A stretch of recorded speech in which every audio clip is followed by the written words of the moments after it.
So you started doing the radio back how many years ago? Because you got the voice for it. So did somebody come and just grab you, or?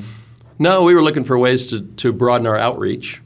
You know, the adage in our business is you don't want to be the best kept secret in Overland Park, Yep, or Des Moines, or wherever you happen to be. So you're looking for a new way to get some outreach, and decided that radio would be a good way to do it. So contacted 3 radio stations in town that seemed to have the best talk radio thing, looked at the packages they could provide, and decided to chose a 1-hour time slot and gave it a run. off you go. Were you coming up with your own content then, or? At that point, so no, I used a third party to help me come up with content. A lot of times, I like to talk about. So I don't like the chit chat or the get to know the person thing. The experts would tell you, oh, it's really, really important. So I'm not poo-pooing that. It's just not who I am. And I think you do a better job when you actually play to your personal strengths, because they're going to hire you ultimately anyway. So if they understand who you are during the radio, and if you're a funny guy that's making all kinds of quips and the listener likes that, well, then they're going to come see it. If you're giving good information and they like that, well, they're probably going to come see you. I always believe that you can't be. A lot of times you see programs that are either personality driven or process driven, and I can't be. No matter how hard I try, I always end up coming back to me. And so I can't, if someone has the cool way of saying things, I'll invariably end up saying it the way I say it. But processes, I can follow that a little easier than trying to do the, you should say this, you should say that, versus the let's do A, B, and C. I can follow that along, but then I can tailor it my way. But so you looked at that, you went, you started doing it, and do they show you this is something with radio? What do they talk about when they talk about your ROI and like demographics? Like, what do they lay out in front of you?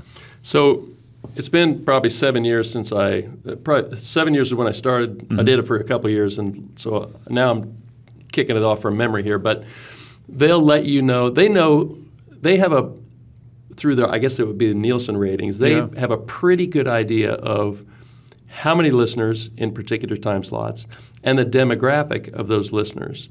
And so what we're looking for, because my practice and a lot of people I know in this business, we're looking for people 50 and older that have money and that aren't super duper do-it-yourselfers, but are looking to ultimately hire somebody to make sure that they're set on retirement and help them navigate their retirement. So we were looking for demographic slots that would have a high listener base in that slot. And then once you figure that out, they're all priced differently, and then you kind of try to figure out, well, a lot of my listeners were my own clients. So I got ultimately my experience, I went to podcasting because ultimately my radio experience didn't generate enough new income to justify it. Go back there for a second. So were you able to see the impact of, you would do a show, were you able to draw a straight line to a new client? Because what you do is so we were usually 3 or 4 segments. And after each segment, you do a call to action. And maybe you'd have a giveaway of a white paper you'd written or a book or something. But for the first 3 callers, you can do this. And so we didn't do a live show. It was recorded. Right. So they couldn't have called in to talk to me live if they wanted to. Would you want to do that? No. My brother always threatened that he was going to call, and they're like, nah, that wouldn't be good. So it was perfectly great that it was recorded, and the person calling didn't know whether it was or wasn't. Sure. But you knew exactly which segment generated the call. You knew which call to action that you would use repeatedly week after week. Maybe you'd use the same one in segment 1, the same one in segment 3. Oh, I gotcha. Yeah. So you'd kind of know this one seems to resonate with people, and then you'd use it more. This one hasn't seemingly resonated with anybody. I'm going to ditch that and do something else. So you're always kind of looking for, it was very experiential. You're trying to find something that you felt like was working. Right. You're not throwing darts. You're doing some science here. Yeah. Like that. And the radio people help you do that. Yeah. Well, yeah, I'm sure they want to keep you on there. Absolutely. So how long did you go? How many years? Probably 2 years, maybe somewhere between 18 months and 2 years. So how much of a time commitment was it for you? Well, so the recording actually takes an hour. Sure-ish. And then I probably maybe tend to over-prepare Nothing wrong with that. more than under-prepare. But frankly, the radio guys said, just get on here and it's okay if we're just they like to kind of chat it up a little bit and have it, they're fine with something that's a little more unstructured. I'm fine with things that are a little more structured. Yeah. But I probably prepare 3 or 4 hours for a 1 hour broadcast. So a fair time commitment. Yeah, it was for me. Yeah. And, they would say, if you look at this 30 to 40 minutes ahead of time, you'll be great. It's not the way I run my business. It's not the way I run my life. So it's not the way I was going to run my radio show. Yeah. Yeah. So you did that for 18 months, and then you made a decision. Right. So what I decided was a lot of what I was using the radio, a lot of my success was coming from existing clients and making me more sticky. It was a regular contact that I could have with my client without having them drive to my office or me picking up the phone, and I could deliver really good information and a weekly touch over the airwaves. But my thought process was, if I can do that much more cheaply with podcasts, well, I'll do that all day long. You mentioned ROI 5 minutes ago. I was having a real hard time identifying a positive ROI from new clients coming to me because of radio. It's hard to put a number on that stickiness quotient. Because at a previous work experience, we did a radio show, very, very brief, and I don't remember anyone ever coming in and saying, I heard you on the radio, I want to, and I'm not saying anything bad about radio because it's very successful for some producers, but I don't ever remember somebody coming in and saying, I heard you guys on the radio, I want to open an account. I would hear, oh, I heard you on the radio. Hey, did I get you to come in? But so the sticking point, did you get referrals from it, out of curiosity? So I got one incredibly good referral. There was a gentleman who came in for an appointment from the radio, and we talked through his entire situation. He was already retired, and he really, really liked me. But at the end of the first appointment, actually it was the end of the second appointment, I do information gathering for the first appointment, and then put together a loose plan and say, in the second appointment, here's what it would look like if we were actually working together. And that's when we either close or we don't close. Right. So I'm a 2-appointment guy. At the end of the second appointment, I told him, you don't need me. You're doing just fine by yourself. You should just keep doing what you're doing. And he kind of looks at me and goes, what? So we wrapped it up. It was very nice. Everything was great. About 2 or 3 months later, his sister calls him with a financial problem. He goes, I know exactly who you should call. So she calls me, sets up an appointment to come in with her and her husband. And that has ended up, they're probably my 5th largest client right now. Huh. When his daughter lost her husband, he referred her to me. It's out of all stemming from a guy who heard me on radio, who I told him he didn't need me. How funny. So it's very funny. It's just a kind of a reminder that you never exactly know, like you're fishing. Well, you don't exactly know where your clients or your fish are going to come from. Yeah. You just keep casting out there, and eventually someone who needs what you do, needs what you have, is going to say, you know what, I think that's my guy. This guy, you know what, that goes back to what we were talking about either at the beginning or maybe in the last podcast we did, where you had mentioned that you just don't know. Like you put that out there and you just don't know where it's coming from. So you made the switch though. So let's talk about that. So you went from the the radio to podcasting, and you've been doing that now for how long? I probably have 3 or 4 years worth of podcasts in the bank. That makes you kind of an early podcast adopter then. Yeah, back then people were like, they were pretty impressed that a guy my age. My daughters were pretty impressed that old dad was doing a podcast. That's awesome. They're like, I didn't think you could spell podcast. I'm like, on, come on, girls. But yes, and for me, it was a way to get.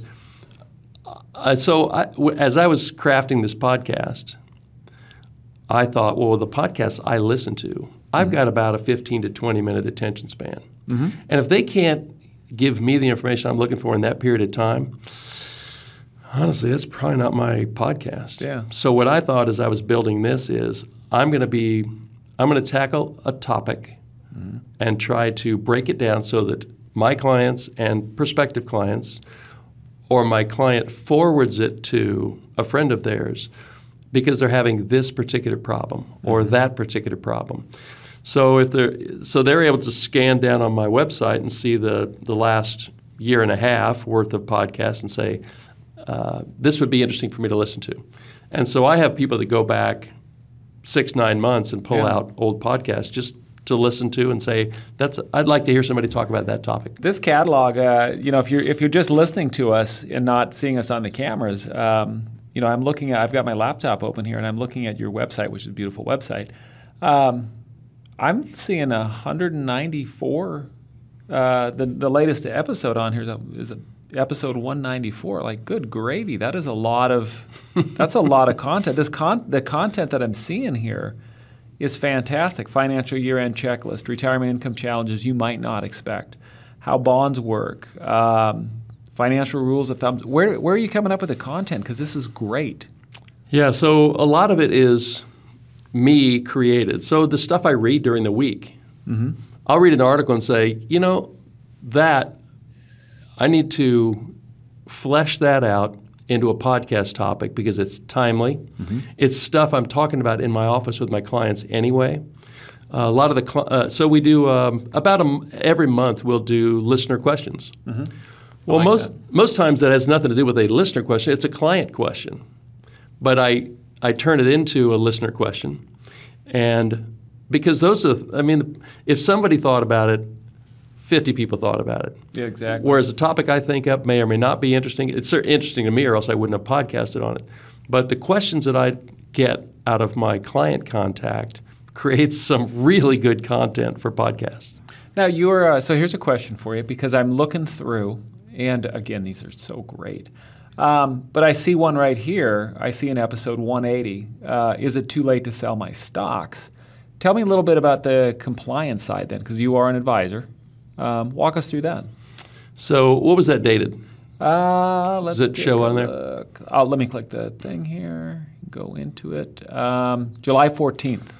Okay, so you and I are talking in early November of 2022. And so everybody knows that the peak of the market was January 4th of this year.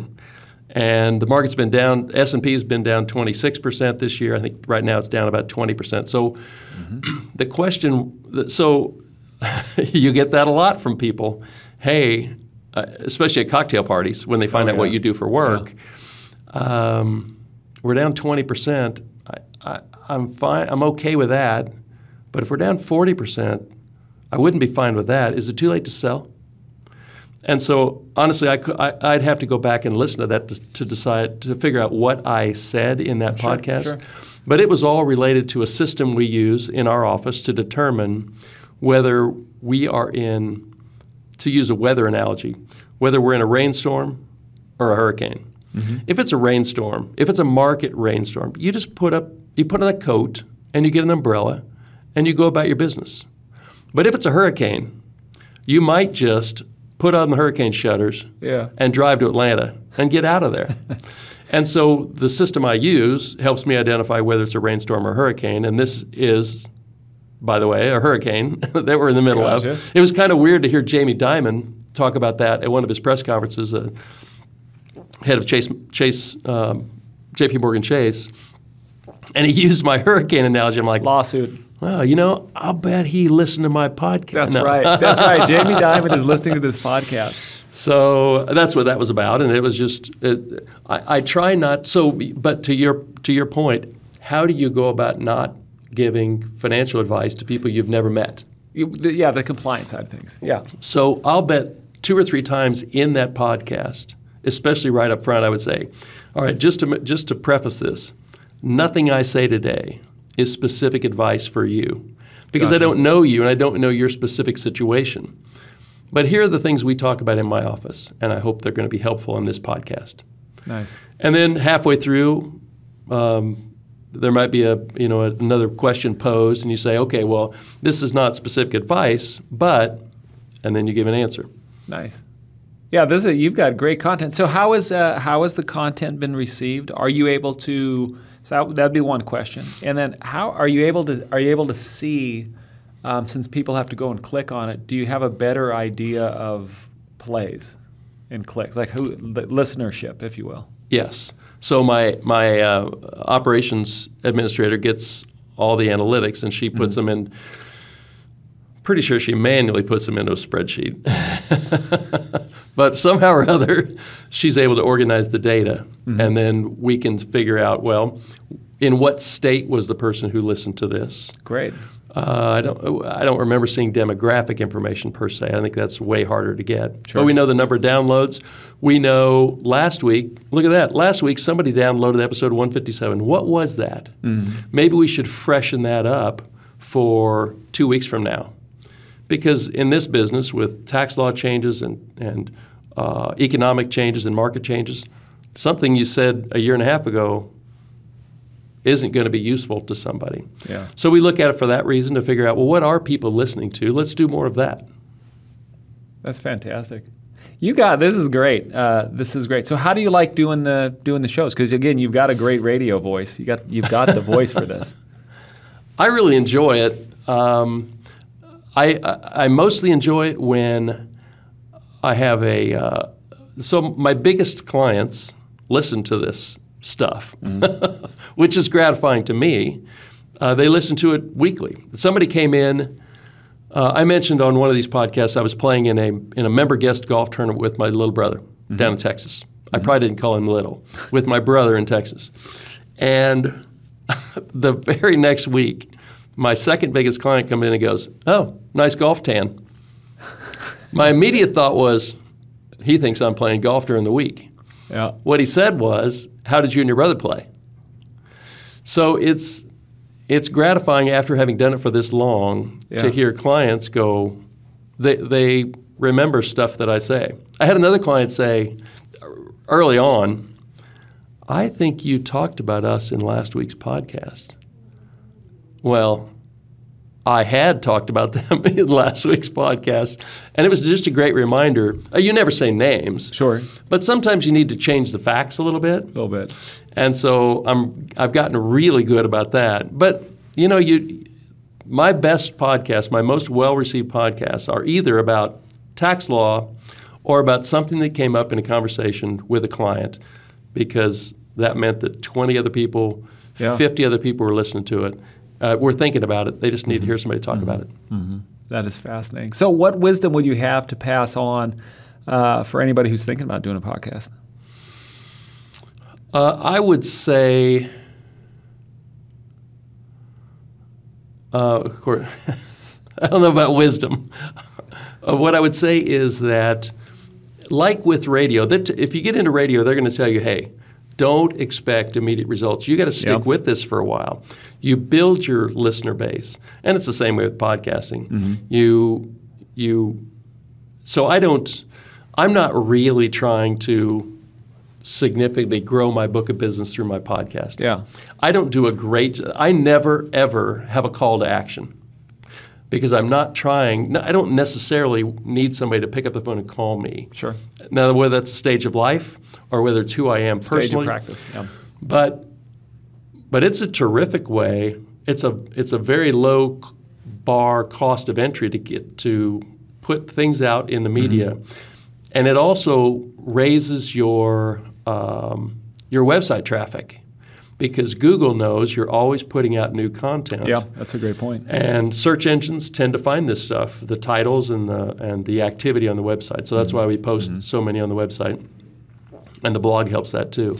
I think a lot of advisors, when they think about the idea of a podcast, I think a lot of people don't realize the impact you can have from that stickiness quotient and how important that is to keep those existing clients coming back. It's easier to keep the client you have than to find the next new client. True. So if I have it my way,